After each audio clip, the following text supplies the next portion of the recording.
Bendiciones, amados hermanos, Dios me les bendiga. La paz del Señor Jesucristo esté con todos nosotros, los que creemos en el Mesías verdadero, en el Rey de Israel, el Señor que tiene el control de todas las cosas, que nuestro Padre Celestial le ha dado poder y autoridad para que se predique su palabra, pues la razón de ser pueblo de Dios es llevar la palabra de Dios a todas las naciones, para que todo el mundo conozca del Dios creador, del Dios verdadero. La razón de este video tiene una gran preocupación, una gran problemática doctrinal que hoy lamentablemente existe en la iglesia, y que la corriente del error se está llevando a mucho pueblo de Dios, y por tal razón de errores, herejías que están introducidas dentro de la iglesia, ya que estamos en un tiempo, podemos decirlo así, de apostasía, están llevando a muchos a la falta de entendimiento, no entender la escritura, y por lo tanto no prepararnos para el gran día del Señor, cuando venga en las nubes del cielo para llevar a su pueblo. Pues estamos en un tiempo de redención, pero también estamos de juicio, y estamos preparándonos como su novia para vernos con Él. Yo quiero empezar leyendo una cita del libro de Hebreos, pero la razón y la problemática está en quién es el pueblo de Dios. Israel terrenal es el pueblo de Dios. ¿Qué pasa con el linaje de la carne y la sangre? El linaje del Espíritu está en Cristo. Cristo es la simiente, como lo dice Gálatas capítulo 3, el apóstol Pablo, es la simiente de Abraham prometida, o el pueblo de la carne y la sangre sigue siendo pueblo de Dios. Este tema es interesantísimo, es poderoso. Si lo entendemos, vamos a comprender la problemática cuando Juan el Bautista y el Señor le dice a los judíos que son raza de víboras, a los fariseos. Y vamos a entender por qué estos fariseos y su levadura era dañina, su doctrina era dañina, y el Señor nos dijo que tuviésemos cuidado con ella. Porque Pablo le advirtió a Timoteo que que tuviese cuidado de las fábulas judías, y que no se pusiera en esas genealogías que ellos están buscando, porque ellos siempre le están buscando la vuelta, porque saben de las escrituras, pero el Señor es el que conoce la palabra y el que nos da entendimiento.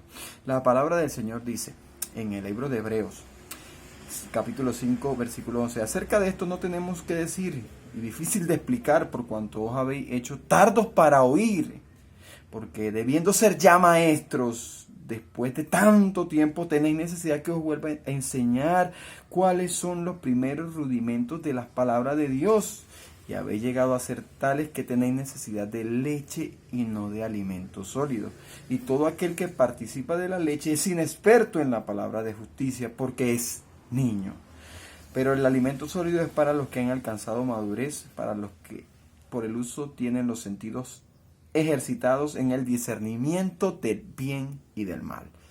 Hermanos queridos, la iglesia debería ser maestra de estos misterios, de poder hacerle entender la palabra de Dios, de poder explicar todas las problemáticas que existen. Pero vemos un bombardeo de herejías que hay hoy en día en las redes sociales que están confundiendo a la gente. Gente que tiene una intención de buscar al Señor sana, buena, pero se encuentra con las herejías más grandes del mundo, y que dañan toda la tradición que recibieron los apóstoles y profetas que predicaron, que son la columna de la iglesia. Y el libro de Mateo, en el capítulo 1, el libro de Mateo es el evangelio destinado para la conversión de los judíos, porque los judíos tenían que convertirse, porque uno no es salvo por nacimiento.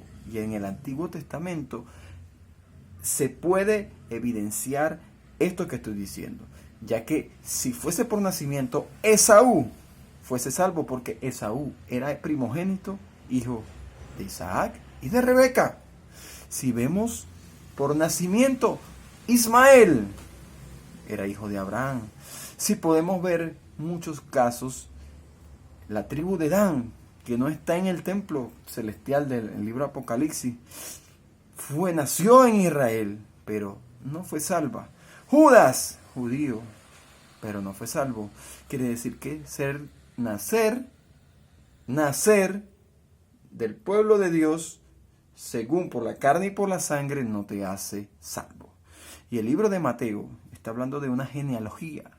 Está rastreando los orígenes en la carne de nuestro Señor Jesucristo para que puedan evidenciar que Él es la promesa que Dios le hizo a Abraham, la simiente.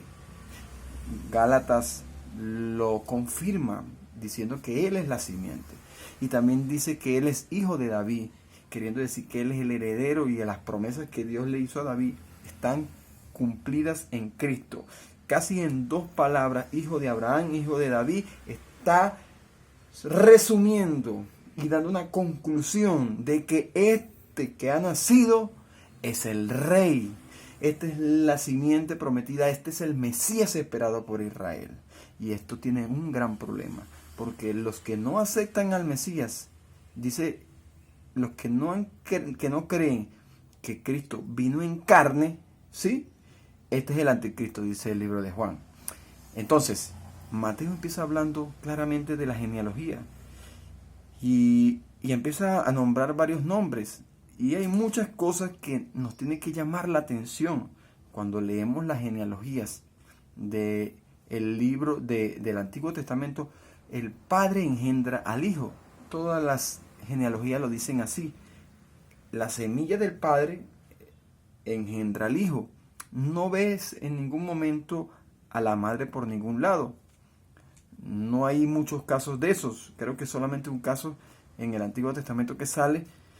Pero en las demás genealogías el Padre engendra al Hijo.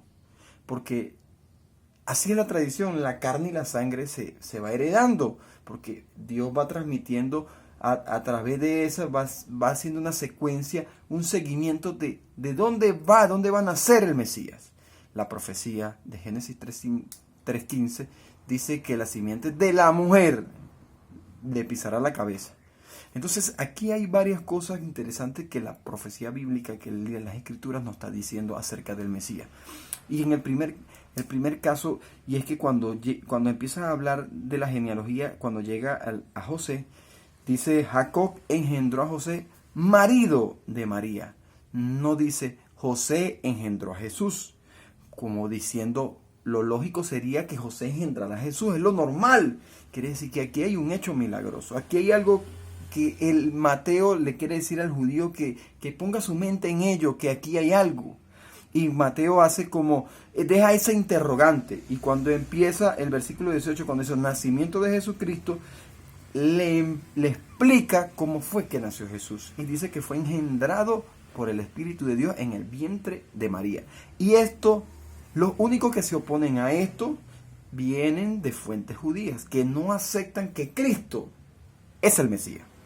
Cuando usted ve a una persona picada por este tipo de doctrina, que le han metido la duda, estos vienen picados de la serpiente judía. La raza de víboras, que es su doctrina, no trae nada bueno al pueblo de Dios. Esto trae ineptitud, incredulidad, y ponen cuestionamientos. ¿Por qué debían cortar la semilla de los judíos? Porque ahora la raza de Israel, el linaje escogido, nación santa, como dice Pedro, ahora sería en Cristo. Las promesas de Abraham, de Isaac, de David, que están en el Antiguo, todo iba a encerrarlo Dios en Cristo Jesús, porque es el Hijo unigénito de Dios. No está hablando ya de la raza como tal. El libro de Juan lo confirma en el capítulo 1, versículos 12 y 13, cuando dice que los que creen en Cristo no son engendrados de carne y de sangre, sino ni de voluntad humana, sino que son engendrados de Dios. Quiere decir que el linaje de Cristo ahora se va a reproducir.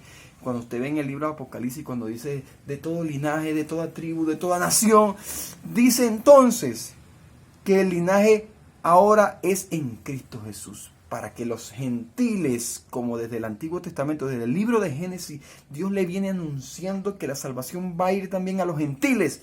Los únicos que se oponen a esto son la raza de serpientes, la doctrina de los fariseos, que le llaman a los gentiles gusanos, que ellos dicen que deberían ser borrados de la faz de la tierra. Pero Señor Jesús, Cristo Jesús y su amor trajo salvación tanto para el judío como para el gentil, para que toda la humanidad fuese salva por él. El linaje de la carne y la sangre cambió. Israel ya no es de la carne y de la sangre. Israel ahora es espiritual y está centrado en Cristo, porque todas las promesas que no estén centradas en Cristo Jesús, eso es herejía. No hay planes paralelos. No hay un paralelo de un pueblo distinto, una salvación distinta fuera de Cristo Jesús. No se salvo por nacimiento. Si yo soy hijo de pastor, hijo de ministro, nací en un hogar cristiano, no eres salvo. Tienes que convertirte, porque Dios está divorciado de la carne y de la sangre. El mismo apóstol Pablo en el libro de Romanos empieza y dice que no hay justo ni uno, que todos pecamos, estamos destituidos de la gloria de Dios. El Señor Jesús en Juan capítulo 3 dice: lo que es nacido de carne, carne es, y lo que es nacido del Espíritu, Espíritu es, porque los que nacieron de la carne tienen que convertirse. Y cuando el judío nacía al 8º día, era incircunciso. O sea, no podía ser parte del pueblo de Dios, y lo tenían que circuncidar al 8º día, y eso era la señal. Pero si usted lee, dice que la señal era para llevar la palabra de Dios. No era para envanecerse en un linaje, en una raza como tal, sino en la salvación, en llevar la palabra de Dios a todas las naciones, cosa que el pueblo de Israel cayó. Entonces el libro de Mateo es fundamental. Capítulo 1b, capítulo 1, leyéndolo completo podemos entender que el linaje de Israel ahora es en Cristo Jesús y es espiritual para todo aquel que cree en Cristo y recibe la palabra por fe. Entonces es hijo de Dios por medio de Cristo Jesús. Pasa a ser del linaje escogido, la nación santa, pasa a ser rey y sacerdote. Si usted lee el libro de Apocalipsis, le da la misma promesa que le da a Israel en el libro de Éxodo, que serán reyes y sacerdotes, y le está diciendo a las 7 iglesias, que las 7 iglesias son la congregación de los justos que creen en el Mesías. No está hablando de la carne y de la sangre. El pueblo de Israel, de la carne y de la sangre de ese tiempo, fue desechado. Le dieron carta de divorcio, y ahora el pueblo de Dios está centrado en Cristo Jesús. Esta doctrina es fundamental para poder entender el Nuevo Testamento, poder entender todo esto y no caer en las herejías que hoy tenemos en las iglesias, de poner banderas de Israel, para que ese no es ni siquiera la bandera de Israel, poner bandera para pensar de que ese es el pueblo de Dios y creer que Dios nos va a bendecir, nos va a dar riqueza por tener una bandera. Lo que estamos siendo parte de un plan del sionismo y siendo títeres de las herejías que ciertas personas inescrupulosas que han pervertido y perturbado el Evangelio, como dice el libro de Gálatas, porque esto sí es una perturbación del Evangelio para confundir la mente de quiénes son el pueblo de Dios. El pueblo de Dios es todo aquel que cree en Cristo. Tiene que tener la confianza de que usted ha sido llamado para anunciar las virtudes de aquel que nos llamó de las tinieblas a su luz admirable. Esto no nos tiene que traer envanecimiento, pero sí aclarar. Esto trae luz para entender la responsabilidad espiritual que tenemos delante de Dios. Y también no nos deja confundir por las herejías que están bombardeando la iglesia y que están haciendo que el pueblo de Dios traslade su responsabilidad a un pueblo que está en guerra, masacrando otras naciones, creyendo que ese es el llamado de Dios. Cuando el mismo Señor Jesús le dijo a Pedro: guarda tu espada, porque los que a hierro matan, a hierro mueren. Y el Señor nos dijo, a través del apóstol Pablo, que nuestra lucha no es contra carne y contra sangre, sino contra poderes espirituales, potestades que están en las tinieblas, y nuestra espada es la espada del Espíritu, la palabra de Dios. Por eso, hermanos, no se deje confundir. El pueblo de Dios es usted, somos nosotros, no hay otro pueblo. Y que el linaje se siga expandiendo a todas las naciones por el oír la palabra de Dios. Oiga la palabra de Dios, porque donde está la palabra de Dios, Satanás no puede hacer nada. Dios le bendiga.